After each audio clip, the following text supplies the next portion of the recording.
Welcome to On the Brink, a fresh lens to take you and your business to new heights. Hi, I'm Andi Simon, and thank you for joining us today. As you know, On the Brink is all here to get you off the brink.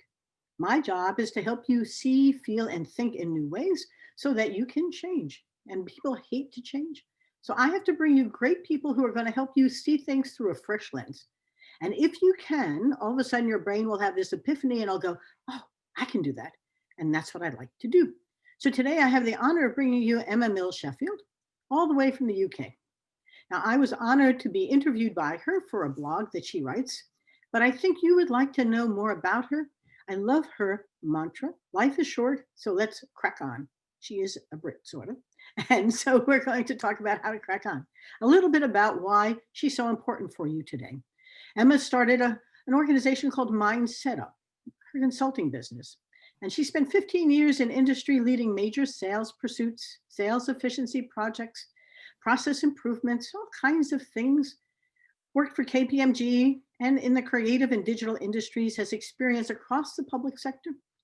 So with this great background, she decided to turn herself into a person, a consultant, who's going to help others do great stuff. Her leadership coaching encourages humility and vulnerability, which is a core of developing a high-performing team, and purpose and passion is as well. And she leans on her experience of resilience and bouncing forward. I taught a course on feedback the other day, and they said, well, we really want to feed forward. This is really about looking ahead so we can do better now. So with the life story about life is short, let's crack on. Let's crack on. Emma, thank you for joining me today. Thanks for inviting me. It's such a pleasure. Tell our listeners about who is Emma? What is your journey? What's your story? Because it's a great one to share, and others will see you as a role model that they too would like to become. So who is Emma? Oh, thank you. That's I have to live up to that now. So it's a really lovely introduction. Thank you. And I am, as you may be able to tell from the accent, British. I live south of London on the seaside. It's not quite as glamorous as some of the US coastal resorts, I'm afraid, but it's still kind of fun. I've got a husband, a 15-year-old son, and 2 cats. But really, I suppose what I actually do and what I contribute, I would like to say, I always think it's different. You know, what I do is one thing, but what I contribute is something else. And as a consultant now, I help businesses to become more efficient, more productive, and more resilient. And that comes from a real deep sense and a deep kind of story, which I'll go on to in a moment. But because I do other things outside of work, as it were, for me, it's about being so kind of purposeful, organized and purposeful. That means I can also chair the board of a charity. I can take part in other community activities and really kind of give back and do more. I think we're often defined by our jobs otherwise. Well, that is interesting for the listener. Emma is a fellow of the RSA, the chair of the board for charity grassroots suicide prevention, and mentors small businesses and students. So when you think of us as being a whole people, it's important that you two think about what is it beyond the things that you do and how you do it that can begin to add great value. And one of the podcasts we had with Lisa McLeod talked about purpose, purposeful, makes better salespeople, passion. I know we talked about it, makes it seem simple, but once you have a reason for doing things well beyond the job itself, somehow it all gets better. So talk to us about how we should crack on. What is it that you do to help people do just that? So I think for me, it's about, if I go back a little bit and talk about my story, the purpose piece, you want people to say, right, let me find purpose. And we all want it, but it's so hard to define. I think we're kind of conditioned. We have school, we have further studies, we have jobs, and we have purpose. Maybe we have kids, therefore we have purpose. So many people, especially women, suddenly go, but there must be something else. So I found I would like to say purpose, maybe only sort of 3-4 years ago. And I was, an average student. Well, I was academic, but I was also a bit arty and a bit sporty. So I was kind of a bit of everything. And I was supposed to do the sciences. And then I thought, no, I'll do the arts. And, I kind of found my way, went out to work and that was it really. But then I had a massive life trauma, massive bereavement. So when I was 22, I lost my sister, and she was 37 at the time. So we had a big age gap, 15 years. But we were like that. We were so close. And I hit the skids, to be expected, to be honest. And part of me going as low as I could go was then learning slowly how to rebuild and come back. And so in my 20s, I then said, right, whatever I do now, if I'm going to go out to work, because then I had my son, if I'm going out to work, I'm going all out. I'm not going to do a half and half, because if I'm out of the house away from him, I've got to make it count. And so I just kept pushing and pushing and pushing. We had the global financial crisis, and you just keep working and you keep commuting 2 hours a day each way, and you just keep hanging on. And I think I got stuck on that treadmill until I was coming up to 37, which was the anniversary of, which was the same age as my sister's passing. And I thought, oh, what do I do? I had got into this kind of real funk. It was, how do I get through this? Because I get another day that she never had very soon. And I get to almost not live for both of us, but it was a really profound kind of groundswell of change for me. And I thought I could have a pity party. I could, I don't know what to do. I could reflect. And actually it was a similar time to seeing John O'Leary, which you may be familiar with him. He's a fantastic speaker and he's got a fantastic life story. And he talks about these inflection points in life. And there was me listening to every podcast I could consume going, what is my purpose? What do I do? I have to do something. And it was only then it really triggered this change that meant I have to do something for other people. I have to help them see life is short. And how can we do something more with it? And so that was my kind of the epiphany. And it took a while to work it into something tangible. I was like, just do stuff, help people, help everywhere. How can I do that? And then, yeah, but I've also got a mortgage. And it took a while to realize it. And then I thought, well, hang on, I've got this great corporate experience of managing big projects and leading complex teams and global teams. And I thought, well, how about I put it together? Is there power in that? And so is there power in saying, this is how you can cut through the noise, cut through the stuff we get distracted by, and really start to get a sense of purpose, of understanding what it takes to be resilient, to be vulnerable, and to really show up as who you are in the workplace, to help others also go, oh, thank goodness it's not just me, and just really kind of create that cultural change. And so I think, that was the purpose piece. And so for me, it means I can also work across in charities and do other things and have that, we call it a portfolio career, don't we? It's kind of the entrepreneur's lifestyle, but a little bit of lots of different things, which I feel so much richer for now than I couldn't have done if I'd defined myself as having a job. Well, you're also realizing that who we are and our story is who we are is far more complicated than what we do. And as I often talk about, the neurosciences are showing us that you have a story in your mind that you live. And the reason I love to share the story is that yours has evolved over time with these crisis moments, but also these personal, deep reflections about, who am I? Is more than what I do. What can I share in some fashion? How do I help others? And they too can benefit from what I'm doing. But this is a lot about collaborating with your mind. And I think your mindset up title is a very important one, because I preach to folks, you can collaborate with your mind. And if you want to be depressed, you can wake up every morning depressed. But if you can collaborate with your mind, and it sounds like you've gone through that kind of transformation, changing the story, and all of a sudden beginning to see the value you bring to others. And I want to ask you, how did you bring value to people? Because we talked about you get them to understand their mindset and how their minds are helping or hurting, about how you can share with them, let's get on with it. Life is a single day. I'm giving you let's somehow collaborate to help both of us, because I have a hunch you benefit from their aha moments as I know I do. So Yeah. share with the listeners, how did you turn this into a very robust opportunity to, I'm going to say, consult, coach, and support others so they can do better as well? I think it's having an empathy and having a deep understanding with people. I think we often build ourselves up and we're in the workplace with this kind of suit of armor on because this is how we have to show up to succeed and kind of battle our way to the top. But by really just sitting with somebody empathetically and saying, okay, I get there's more to this, you can really start to forge that trust and build those bonds together, which means they do start to open up and they naturally trust you because you're not going in there with a sales spin. You know, it's not kind of, hey, trust me because I'm amazing. I am. No, I'm joking. It's you have to just sit with somebody.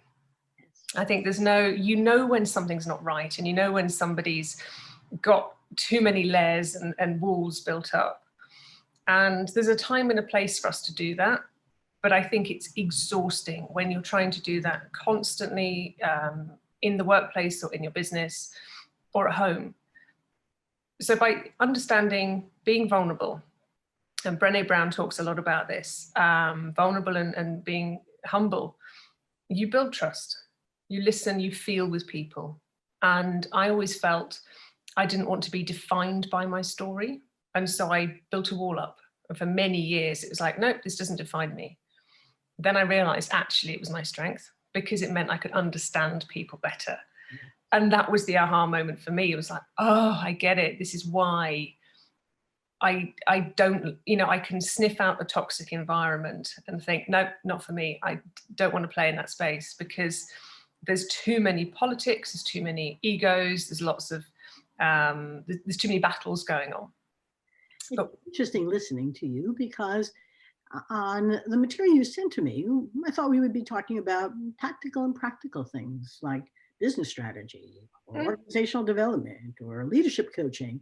And I do those things, but in fact, we're talking about the evolution of Emma and how in the process, you've been able to now offer value to your clients in very innovative ways. And that comes from that empathetic leader who can open them up, let them begin to hear their stories. And since we're all storytellers, I have a hunch you listen a lot. And then you help them do these other things. Do you help them in an innovative way? I think by finding strength in their story and there are some experts who work with story, but by having people open up, they realize, oh, I can lead this way and I can lead my business this way rather than, oh, no, I have to keep everything hidden away. This is me in work mode because that's disingenuous. But once you start to unpeel those layers and say, this is me as a leader, I can now be more humble and actually it's a strength. They start to evolve and they become stronger and their relationships become stronger. So that's the more innovative approach than saying, hey, there's a matrix you can work your way through, or there's a acronym you can follow, because all of these tools have a place. But it's about understanding you to then know what works for you as to how you can then apply things. Otherwise, it's not knowing how to work your way out through the toolbox, really. Well, and that's why so often consultative work fails, because in fact, you're trying to push onto somebody a model or a methodology developed somewhere, which may have been fine. I have had many clients who tell me they're Michael Porter stuff or they're really Simon Sinek stuff, and I love Simon, but they become embraced with somebody else's thinking and forget that it has to fit into their own mind. Because if your story doesn't have that in there, it rejects everything. That doesn't, and if you're trying to put in foreign stuff, the unfamiliar is very frightening and the amygdala just hijacks it all. So it becomes a self-awareness, and then you help them discover the ways that they can do better. Is there a case study or two you might be able to share where that actually worked for them? I would say, so a recent student that I was mentoring actually she's had a really phenomenal year. So coming to the UK from Bangladesh, phenomenally clever. She was studying her master's. She got a distinction in sort of finance, and and I was daunted going into the first meeting thinking, okay, she's really clever. And then I thought, okay, this is not how mentoring works. This is about how I share. So we just started to build that when I realized she wanted help with her resume and very practical things. But then it started to turn to resilience and the fact that she was a long way from home in another country. She had concerns over finding a job, things like visas and practical stuff. But then we went into lockdown. So where we were, that was it. We all went home. And so we'd be having our sessions on Zoom. And I thought, wow, you're on your own in the halls of residence at the university. You're trying to apply for jobs. You're trying to interview online. And her resilience was really taking a knock. And so it was more important to say, look, the job applications are over there. That's fine. But this is about working with you and understanding you sometimes have to stop. You have to stop studying. You have to go out for a walk, whatever's permitted. You need to give yourself permission to craft, to read, to do something that isn't hard academics constantly. And ultimately, she found a fantastic job at the World Bank. She's gone there, she's moved there to start the job. We keep in touch, and honestly, the testimonials are just lovely because she feels so much more, there's more permission to be her, more permission to say, as a woman, you can succeed. And actually your strengths are those female characteristics and traits and your success. And then it's now for you to start helping someone else. And so it's kind of like a nice circle where she's much more confident and realize that it's okay to stand on her own and take her space. And be bold with it. So that was really lovely to see, because that was kind of a transformation of someone who felt that she'd be defined by her work and defined and to an extent held back being a woman. Well, but you see, we have a new book coming out, Rethink, Smashing the Myths of Women in Business. It comes out in January 2021. And I don't know when the podcast is going to be published, but it's about the same time. And it is about women who had to smash the myths, but often it was difficult to find a mentor who could help them. And they were solo acts along the way without a big orchestra to support. But several of them said, though, I want to talk about the men who mentored me. Because in the absence of having women who were in senior positions to be my mentors, I was actually embraced by men who wanted to develop us. And I share that with you because it's important for men to see their roles for women as well as women for women. And it's far bigger than any one of us, but it also, what you're describing is contagious. I wrote the book so women would have role models. We have a program at Washington University called the Simon Initiative for Entrepreneurship. You would appreciate it. And many of the women in the program needed role models. They didn't want to be Sheryl Sandberg. They wanted more to be like Maxine Clark. How do you have an aha moment and turn it into a Build-A-Bear business? What is it that we can do to help each other? But also the fact that there's a contagion there. I have a hunch that woman now is going to be a better mentor and even a coach for those who she is around. And I hope she thinks of it both for men and for women, because she can help them both do better together. Yeah. It's an interesting time of transformation. So another case, or is that your favorite for now? That's my favorite for right now. But generally across business, what I see is people who, I'd say it's that permission to be themselves that really creates success. When they realize they can step out of different boundaries, they can change their business strategy, they can have more of what they want, and they don't have to fight for what they thought they needed to run a business. If they want to relocate because that's what works for them and they want to create a new life, well, great, that's fine. Let's work on how your business might align in that new region and who your audience is and what their different needs are. So yeah, it's quite general across quite a few businesses, but it is nice when you see people really grow and change, and you get it in the one-to-one coaching, especially around kind of career coaching and changes and that sort of thing. With the book, we're coming out with a new program, Rethink Your Journey with Andi Simon, and I'm listening to you, and that's exactly the kind of people who are stuck and stalled. We're working with dozens of women now who are stuck and stalled. They're not quite sure how to rethink their own life's journey, as you have done. In a sense, you are a prototype of a woman who has rethunk her journey and turned something that was very traumatic and tragic into something that impelled you, pushed you forward and compelled you to do better than just being. And I think this is a becoming that's a story that's great to share. So now, a couple of things you'd like our listeners to not forget, because they often remember the ending better than the beginning. And I can't get them to rewind in order to go back and hear your story at the beginning. But there are a couple of lessons learned that I think are important for them to walk away with and remember and try themselves. What would you like? I'd say resilience it's often called like elasticity, or how you bounce back. But bouncing forward is also a really positive thing, and post-traumatic growth is real. And I would encourage people as a tip to think, if you've gone through something traumatic at any stage in your life, what can you learn from it? How can you build on it? And how can you do something with it? That energy, that sense of what next? So that would be my first tip. And second tip, around being you and understanding your story, because often that really links to purpose. And then that's the next step as to what you want to do with it. Well, I think that's great. I'm working with an organization. We talk about having a purpose and passion, having a focus, and then having fun.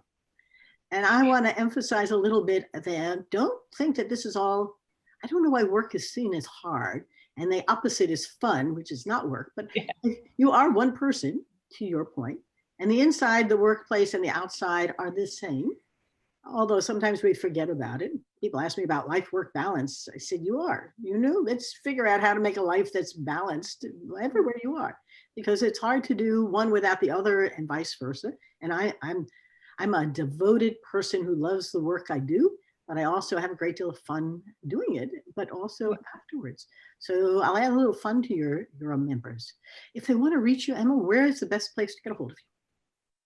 LinkedIn is fantastic, connects us, even though I'm all the way across in the UK.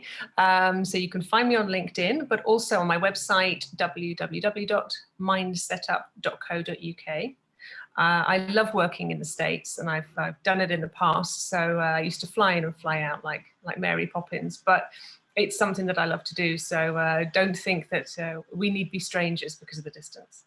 And I have many, many, many listeners and friends in both Europe and actually all over the globe, but also in the UK. And we've had many publications in Dubai these days. So God only knows what's going on across the globe that makes a little anthropology hot and rethinking your journey smart in a time for women to really become the best that they can be. So I hope those who are listening, and I will say farewell to you, I hope you stay safe, become the best that you can.